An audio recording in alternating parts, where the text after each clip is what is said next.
ఫిబ్రవరి 2న జరిగే బీసీ రాజకీయ యుద్ధ భేరీ సభను విజయవంతం చేయాలన్న పిలుపుతో ఈరోజు ఈ ప్రెస్ మీట్ నిర్వహించడం జరుగుతుంది.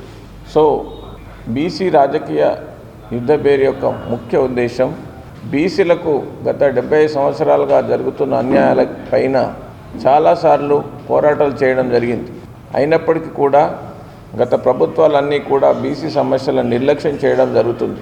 కాబట్టి ఈరోజు బీసీల సమస్యల పరిష్కారానికి రాజ్యాధికారమే పరిష్కారం అన్న ఉద్దేశంతో ఈరోజు బీసీ ఇంటెలెక్చువల్ ఫోరం ఒక నిర్ణయానికి వచ్చింది.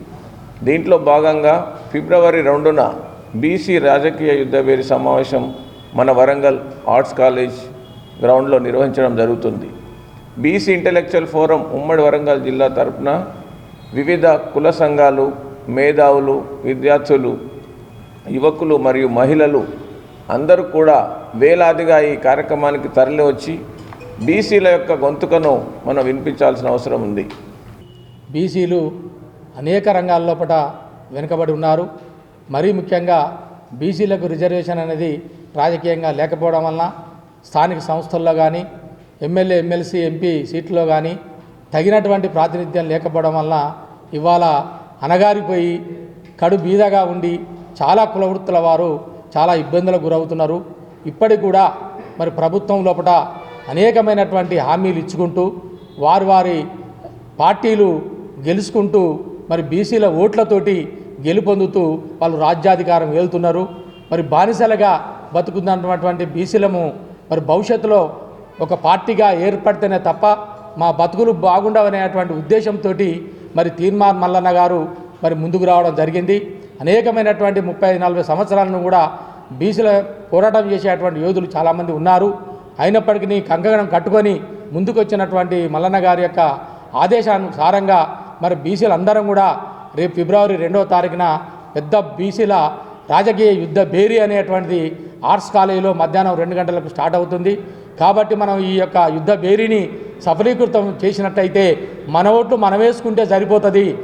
ఏ స్థానిక సంస్థల్లో కానీ ఎక్కడ కానీ బీసీలు సుమారుగా 62% ఉన్నటువంటి బీసీలము మన ఓట్లు మనం వేసుకుంటే ఈజీగా మనమే రాజ్యాధికారం ఏలొచ్చు అనేటువంటి ఉద్దేశంతో ప్రధానమైనటువంటి ఉద్దేశాల్లో మరి ఈ మధ్యనే మరి బీఆర్ఎస్ ప్రభుత్వం వాళ్ళు మోసం చేసిన సంగతి అందరూ తెలుసు.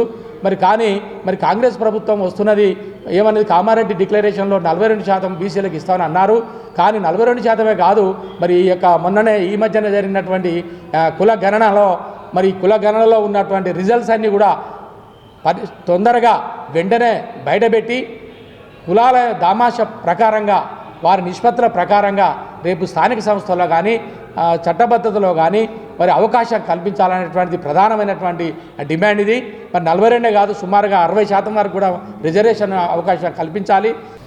బీసీల యొక్క రాజకీయ అస్తిత్వం కోసం 77 సంవత్సరాలుగా బీసీలకు రాజ్యాంగం కల్పించినటువంటి హక్కుల్ని కాలరాస్తున్నటువంటి కేంద్ర రాష్ట్ర ప్రభుత్వాలు కళ్ళు తెలిచే విధంగా రేపు జరగబోయే హన్మకొండ ఆర్ట్స్ అండ్ సైన్స్ కళాశాల మైదానంలో బీసీల యొక్క రాజకీయ యుద్ధ భేరీ మహాసభని అన్ని కులాలకు చెందినటువంటి వ్యక్తులు తమ యొక్క సంఘీభావాన్ని ప్రకటించాలి. ఆ సభకు వేలాదిగా లక్షలాదిగా తరలిరావాల్సిన అవసరం ఉంది.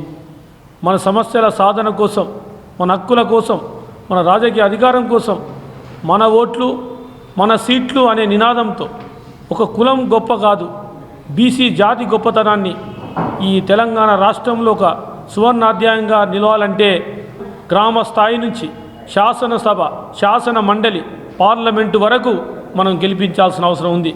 మన ఓట్లని ఇతరులకు వేయకుండా మన ప్రాతినిధ్యాన్ని, మన యొక్క రాజ్యాధికారం సాధించడానికి మనం ఎవరిని అడుక్కోవాల్సిన అవసరం లేదు. మనకున్నటువంటి మెజారిటీ జనాభా ఉన్నటువంటి 62% ఉన్నటువంటి బీసీలు తమ ఓట్లను ఇప్పుడైనా కళ్ళు తెరిచి ఈ రాజకీయ యుద్ధ భేరీ సభని విజయవంతం చేస్తూ రాబోయే స్థానిక ఎలక్షన్స్లో మన ఓట్లు, మన సీట్లు ప్రతి గ్రామంలో కూడా మన కులాలకు చెందినటువంటి సర్పంచులు, జడ్పీటీసీలు, ఎంపీటీసీలు, శాసన సభ్యులు, శాసన మండలి సభ్యులుగా, పార్లమెంటు సభ్యులుగా ఎదగాలంటే మనందరం రాజకీయ చైతన్యాన్ని అర్థం చేసుకొని స్పృహతోని మనం డబ్బుకు అమ్ముడుపోకుండా, ఆ డబ్బు అనేది శాశ్వతం కాదు, తాత్కాలికమైంది. ఎప్పుడైతే మన ప్రతినిధులు వస్తారో మన సమస్యల పరిష్కారానికి ముందుంటారు. కాబట్టి ఈ 77 సంవత్సరాల స్వాతంత్రంలో మనం నేర్చుకున్నది గుణపాఠంగా తెలుసుకొని మనం ఎలక్షన్లో పాల్గొనాలి. అంటే ఈ ఫిబ్రవరి 2వ తారీఖు జరగబోయే రాజకీయ యుద్ధ బేరిని బీసీలంతా సంఘటితంగా కదలాలి. కులాలకు అతీతంగా కదిలి బీసీ నినాదమే మన కులంగా ఎదగాలని ఈ సందర్భంగా బీసీ ఇంటెలెక్చువల్ ఫోరం పిలుపునిస్తుంది.